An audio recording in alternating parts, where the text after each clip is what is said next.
Hey, welcome to another Fundamental Friday where we do fundamental type things on Fridays. I'm Tyler Bourne. I'm the lead concept artist working with Tyler Edlin at Brush Sauce Studio. Last time we looked at painting different materials and it ran a little long, so we're going to continue, but today we're going to paint actual objects. We're also going to change the process a little bit each time to explore different options.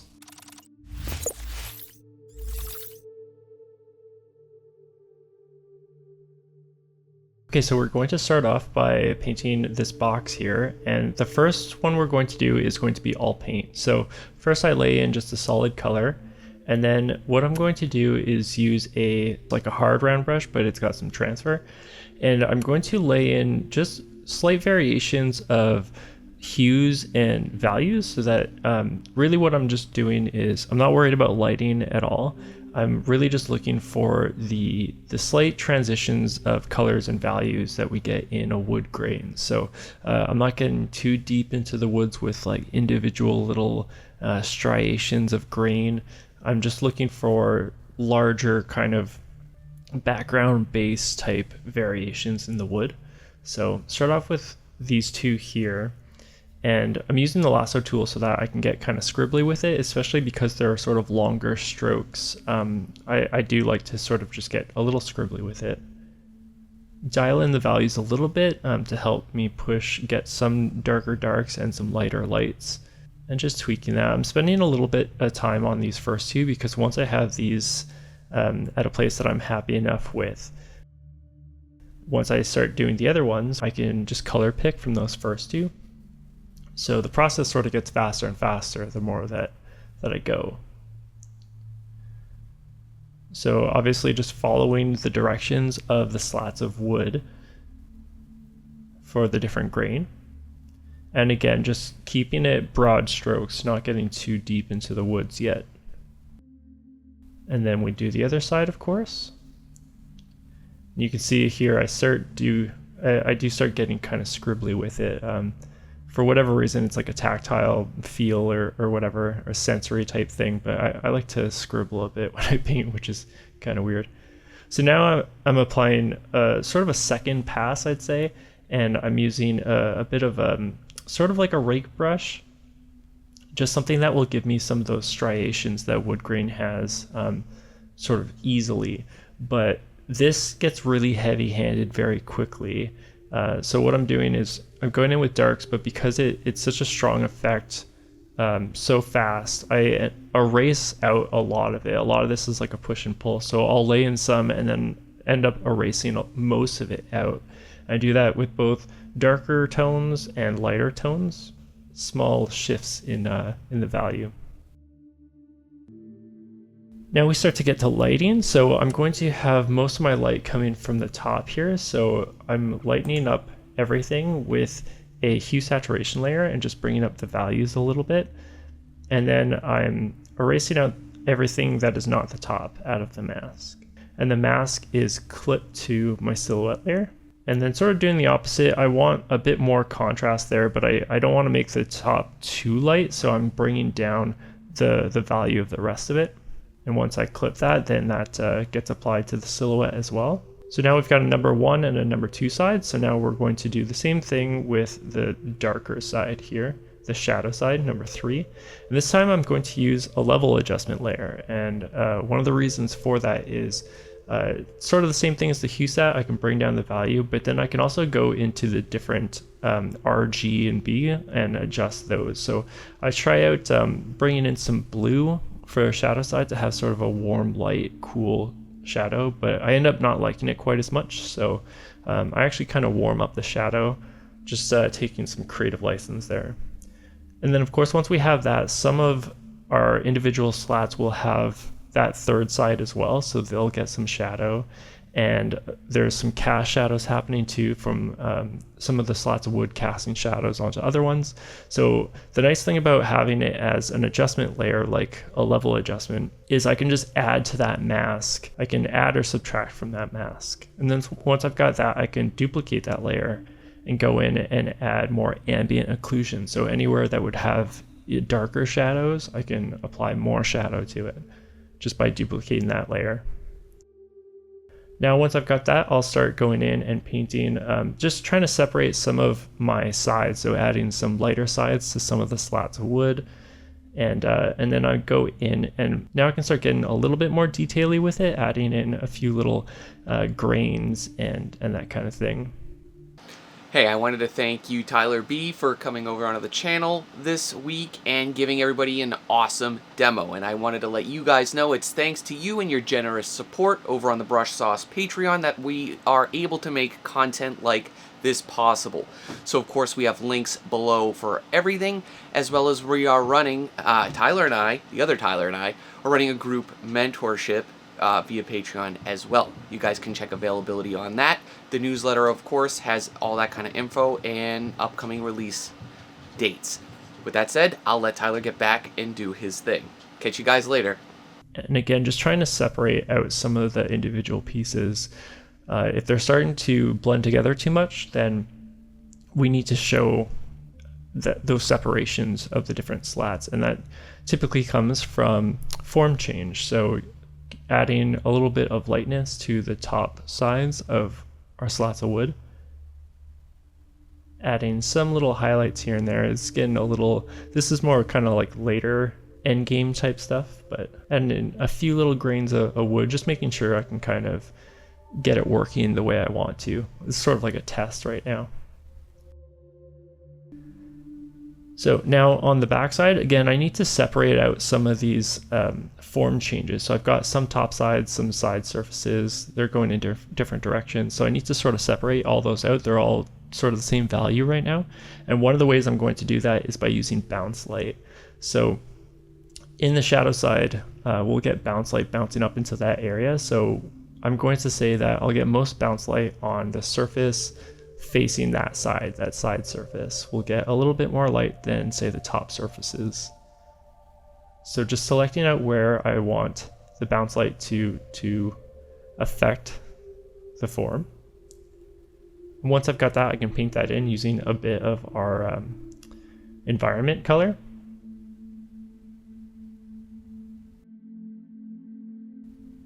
And it's a little heavy-handed, so I'll pull it back a little bit here.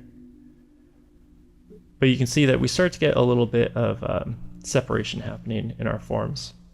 And then I'm going to emphasize that a little bit more by adding in some darker darks.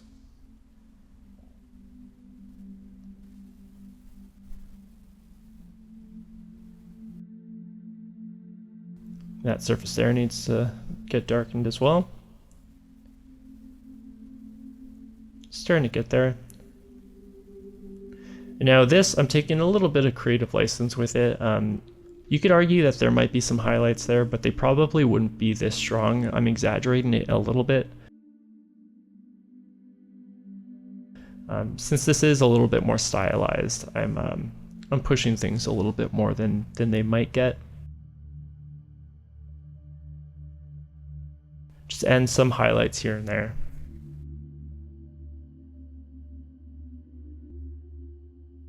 Now I'm adding some Terminator type shadows to the edges of our wood, again just to try to push some of the read of the forms that we've got.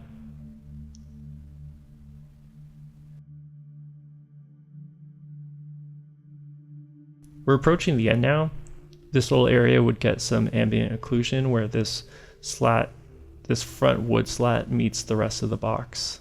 Get some cast shadow, some ambient occlusion, so just making that pop a little bit more.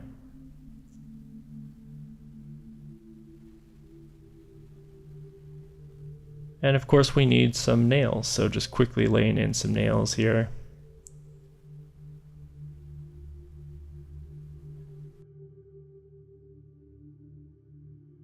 Because we don't need to draw too much attention to the nails, they're pretty much, I'm just making them flat and just adding a little bit of highlights here and there. That's basically our box, and when, of course we just need a cast shadow. I do this a little quickly and I end up making a bit of a mistake here. I think the shadow goes out too far. It's more of like a top-down lighting, so I don't think the shadow would go out that far. But then the other thing is the cast shadow would prevent some of that bounce light hitting the sort of the bottom half of our box, and I don't really address that. So So if you're doing this exercise, just be a little bit more careful about that.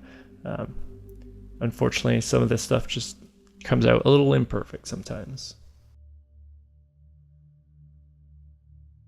So before we go on to the next example, I just want to quickly show you these two images here. There's an example of wood in two different styles here. On the left, we've got slightly more realistic in God of War by Ryan Fair. And on the right, we've got a crate from Crash Bandicoot. So we can apply all the processes that we're going to look at today to various styles. With God of War, it's slightly more realistic. The photos take on slightly more of a role, whereas the Crash Bandicoot crate is obviously more stylized.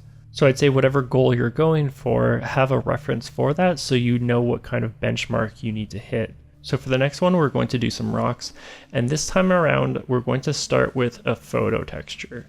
So I've got this photo texture from, looks like a 3D model. I don't know who the artist is that did it, but we're going to lay that in as a first step, and then we're going to paint out a lot of it. Again, especially because this is more stylized, we want to paint out all of the photo texture. We're going to use it to indicate some of it, but mostly I don't want the photo to be in there. So just copy pasting some of the shadow areas and some of the lighter areas just to get some of my the work done for me for what's shadow, what's light. And then I just start going in and painting a little bit. Overall, it's a little bit too warm for the quote unquote environment that it's in. Is this an environment or not? I don't really know. It's sort of just a color, but once I have that working, I start just laying in some of the color with some, again, that sort of softer round brush. Just figuring out my shadow sides and my light sides. So instead of doing it with adjustment layers this time, I'm just painting in the shadows and light.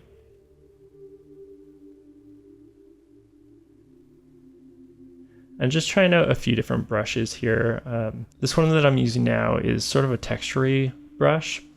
So I'm looking to sort of match some of the fidelity and the roughness that I get from the photo, but trying to do so in a brush. And this one doesn't quite work for me. I think, it does have some texture to it, but it gets laid in pretty heavily, pretty quickly. It's almost like applying too much paint too quickly. So I end up pulling this back a lot. There you can see I kind of erase a lot of it out, and so we start getting a little bit of photo peeking through, but it does still look pretty painterly. And then just painting in more of my shadow sides. Really just trying to get the blending working.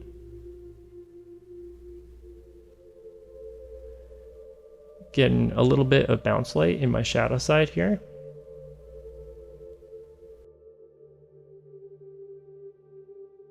It's a little heavy-handed, but I'll pull that back.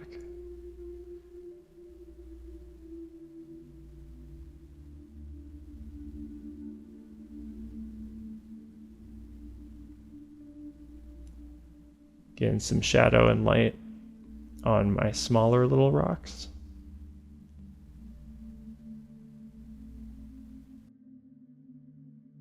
And then here I'm going back in with another textured brush and just adding little dimples and that kind of thing, smaller little imperfections in the stone.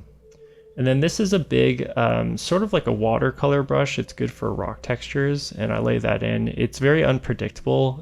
Sometimes it lays in very light, sometimes it goes real dark. It's very hard to control, so it's a lot of erasing and undoing, but eventually I get it working sort of okay.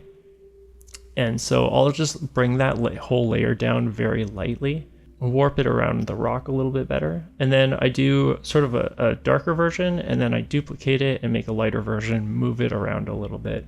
And that just gives me some more imperfections of the rock, sort of some darker textury bits and some lighter textury bits. Going in again with yet another texture brush, just basically doing anything I can to try and bring back some of the fidelity that we had from the photo, but doing it by hand so that it doesn't look like photo. I think that's the important thing, is a lot of times when people photo bash, they probably do it as a last step or sort of too late in the game and they don't end up painting out enough of it.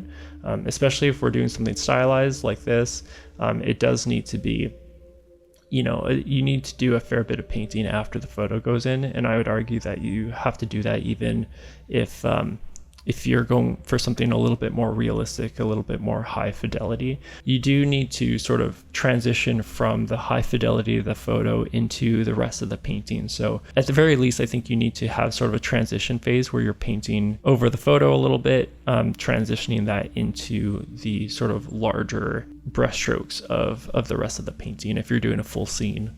Now, just contextualizing this a little bit by adding some grass and some moss on top of the stone. And as I do that, I'm basically just lassoing in some areas, painting it in, and just trying to find some half decent shapes. It's always about shapes.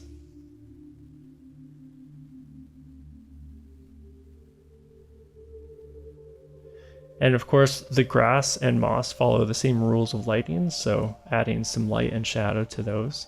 And I'm basically sort of the same thing that we did with the wood box, is I'm just laying in sort of my base colors and then worrying about smaller details afterwards. And then when I lay in foliage, I pretty much always go dark to light. I think that it helps sell the different layers of the foliage. And I do have some custom brushes, but I think the key is to not over depend on one single brush.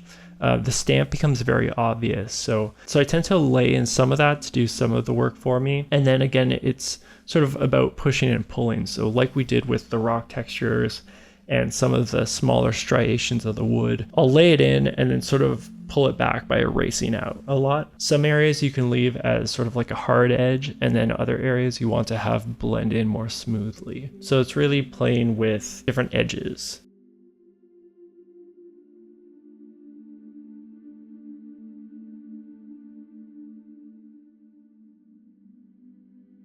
The last step, I'll go in with sort of a line brush and paint individual blades of grass and individual strokes. Okay, so now we're going to jump into a tree stump and do some wood bark. And this time I'm going to sort of combine the first two processes. So I'm going to do a little bit of paint first. And like the wood box, I'm not worried about lighting right now. I'm just trying to get some variation of color and value. There's a lot of little shifts in pretty much anything, but certainly wood bark. You get a lot of like little variations. So that's basically all I'm doing, is painting in shifts of color, shifts of value. This part can be kind of messy because we can always go in and fix stuff after. Now I'm laying in this bark texture that I found. So I'm bringing that in and clipping it to my silhouette layer and flipping through different layer styles to see what works best. And in the end, I think overlay works best in this particular case. So just bringing it over, kind of getting this to work sort of all over my silhouette. So copying, pasting it around as needed. And then I'm also warping it to try and fit the form a little bit better. Because this is going to be sort of a cylindrical shape, I want the edges to recede around the sides of this thing. And it is a little dark in some areas, so just messing with the hue saturation of the layer. Once we have that, of course, we paint back into it, much like we did with the rock. I don't want this to look like a photo. It looks very much like a photo bash right now, so we need to paint most of that out. A lot of this stuff is sort of in the same style, so it is going to be fairly stylized by the end, so that means painting out a lot of the photo. But a lot of these colors that I have do come from my original paint, and then of course the photo sort of interacts with that a little bit and gives me more variety. So it gives me, now I've got pretty much everything I need to color pick from.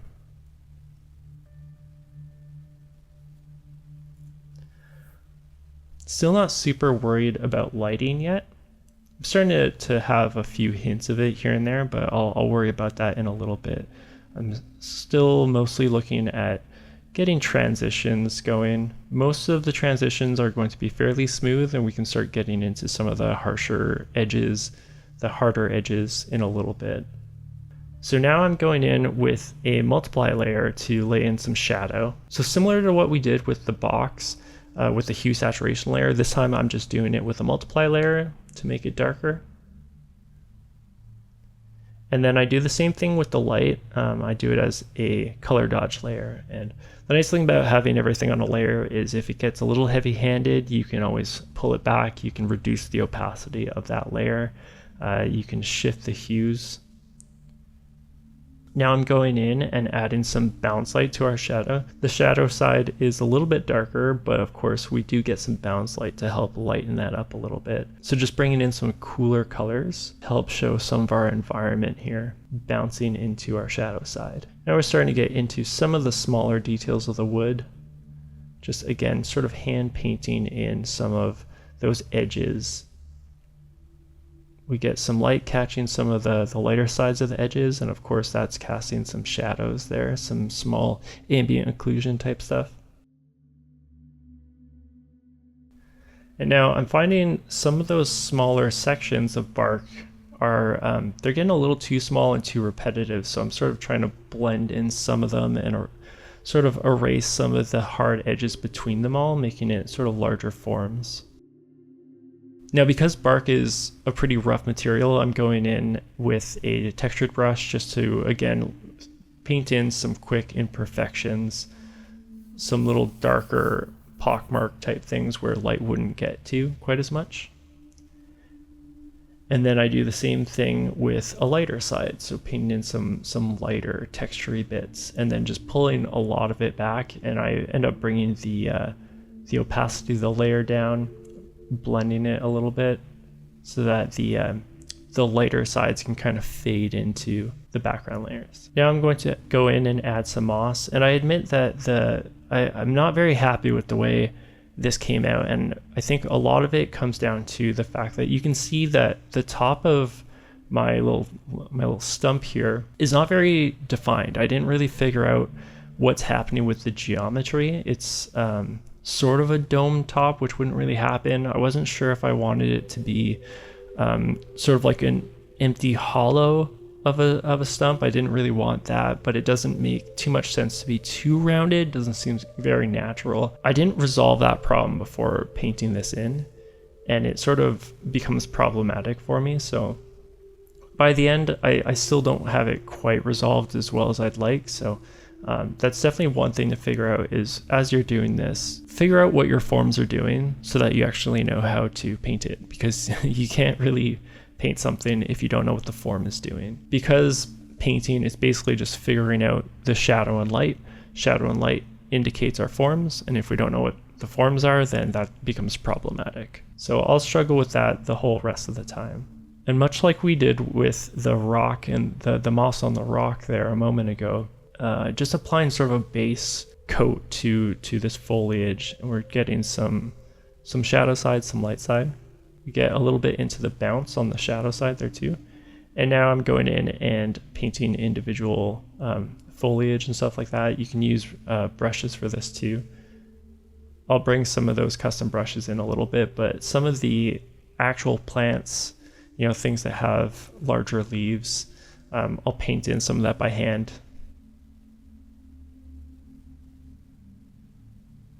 Hinting at some blades of grass. Of course, you can do this kind of stuff with custom brushes too, but like I said, I always think it's a good thing to have a mix of custom brushes and actual painted things. Again, you can be too reliant on custom brushes, and they really do present themselves too obviously. I think, you know, it's really easy to spot a custom brush if it's not used carefully enough. So I think typically, like the photos, that's sort of a first step, and then you have to do some work to sort of blend it out in some areas, you know, play with hard and soft edges, and then just hand paint some individual leaves and things like that, so that the stamp of the custom brush doesn't become too obvious. So we're getting closer, but of course, like I said, that the whole top half of this is certainly not super happy with. So now I am playing with, you know, not necessarily a hollow trunk, but maybe there's some bark coming up over some of the moss there, some of that's getting hidden. like we have a front edge of the trunk. And again, some of these problems arose from me not being decisive enough in the earlier stages and having a clear enough vision of what I was going for. And that's where things like sketches come into play. And a little bit of some highlights on the shadow side just to make it pop a little bit.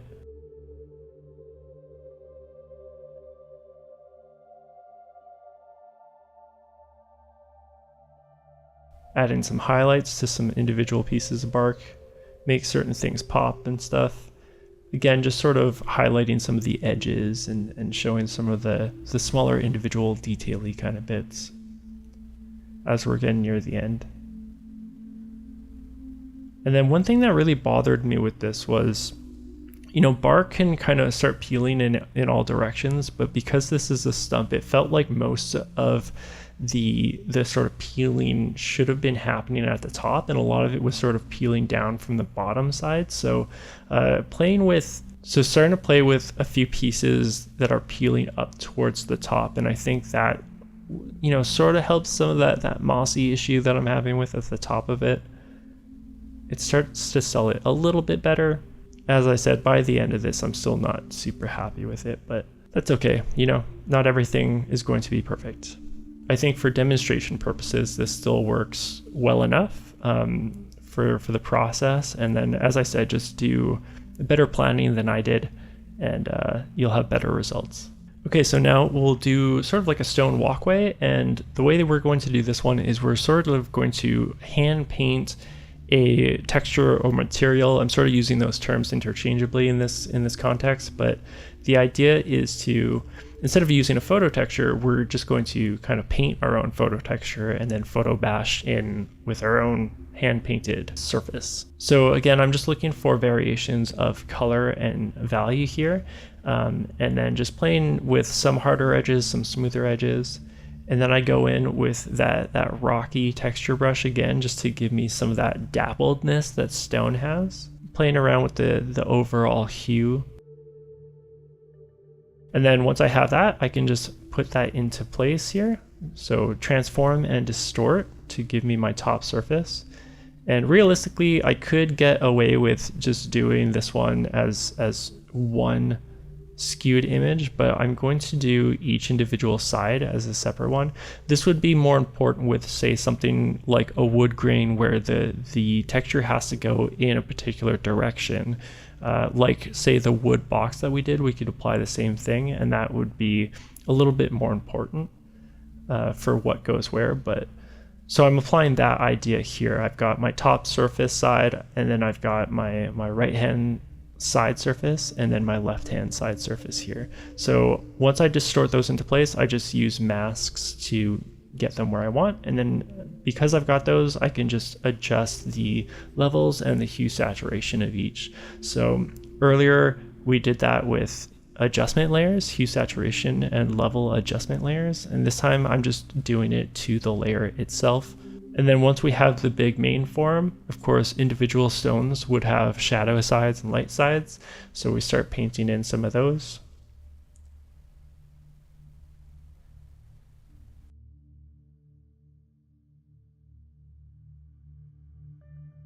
And I have a lot of color and value shifts from my initial flat image that I made, but just going back in and hand painting some of that now that it's in perspective, can just emphasize some of that a little bit more. Just painting some in, using a lasso to get some harder edges, and then I can do something like this here where I sort of apply an individual stone. So if I wanted to, I could do that a whole bunch of times to show individual stones a little bit more. But in this case, I want it to be a hint at individual stones, but with some of those cut marks and that kind of thing. But overall, I want to read as one big form. Now just playing with cutting out some of the pieces on the side of the silhouette and having just smaller little chunks falling off. It's always nice to just cut into the silhouette and have fun with that kind of thing. Race into it. Just change it up a little bit. Have some fun with it. Now you can see on the shadow side here, all of that is sort of one value. So I'm just trying to hint at some separation, just trying to indicate some of the individual stone without getting too like outliney with it. So adding some shadows and lights to have, it's always light versus dark, dark versus light, and just having one object sort of pop off the other. Just applying some of that stone texture, and you can see how it's so unpredictable. You get some really hard edges in some cases. So bring the opacity down from that, but then I erase out a lot of it as well, because it just comes in so heavy and strong.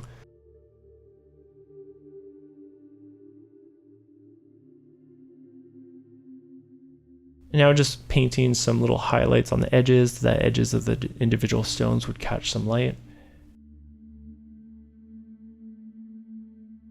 And then of course, right now my edges from my shadow to light are just too hard. Because I went in with a lasso tool originally, it's too much of a hard edge, so just softening that up.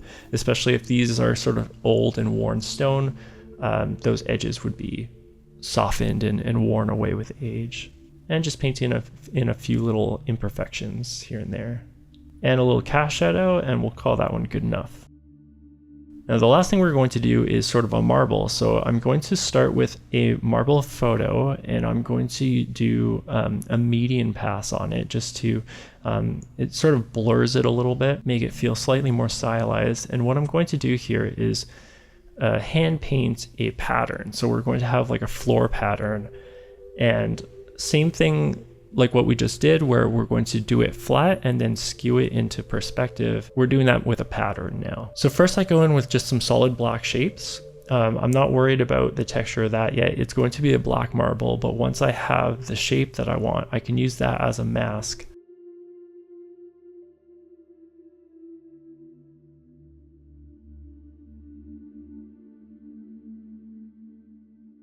And I'll go to the white marble layer, duplicate that and invert it so that I get like a black marble. And then I use my solid black shapes as a mask and mask that onto the black marble layer. So now I've got that shape as a black marble layer. Going in again with flat colors, I'm going to add a little bit of like gold trim to this.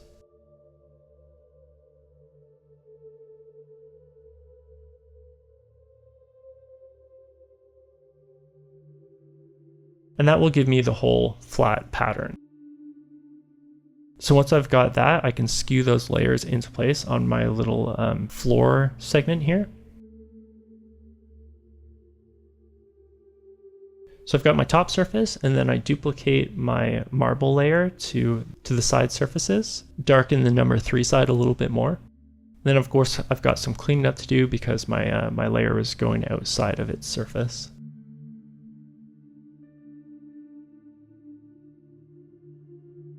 Just hand painting in that the black marble would cut down onto that front side surface. So just hand painting that and painting in some of the little marbling effect. So just darkening down sort of the gold so that I can bring some of it up with a color dodge layer. Not being too specific. I'll address the lighting in a moment. And then of course I need to add little gold bits to the side plane as well. So here I'll lay in a little bit of light, and the lighting on this is admittedly a little bit confused, and it's partially because I don't have a proper environment. So I'm just sort of adding a very general highlight, and I keep it very subtle.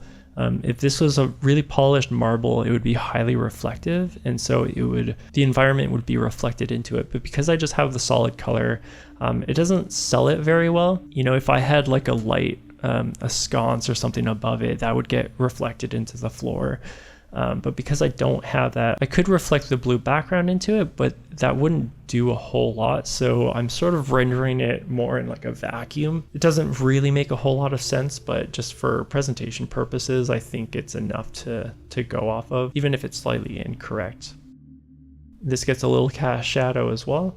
And that will about do it. So there's a few different options there for you for different materials and textures. So just as a recap, we did paint only for the box. We did photo first for the rock. For the tree stump, we did a little bit of paint first, some photo texture to help us along, and then paint out a lot of that. And then we painted our own photo texture basically for our little stone walkway. And then did something similar, but with more of a pattern for our marble floor. So I hope you had some fun, and hopefully this gives you some different ideas for processes. And of course, you can take this and play with it as much as you want. There are tons of different ways to do this. So just have fun and experiment. Thanks so much for watching. If you're interested in other tutorials and art fundamentals, definitely check out Tyler Edlin's Patreon. The link will be in the description. I co-run the group mentorship with Tyler over there. We meet twice a month and we'd love to have you along. You can also check out my channel here on YouTube. I just finished an entire series on perspective, so if you're interested, the link to that will also be in the description. Please let us know what you'd like to see in future Fundamental Fridays. As always, thanks for watching. Thank you to Tyler Edlin for having me back on his channel, and I'll see you next time. Okay, bye.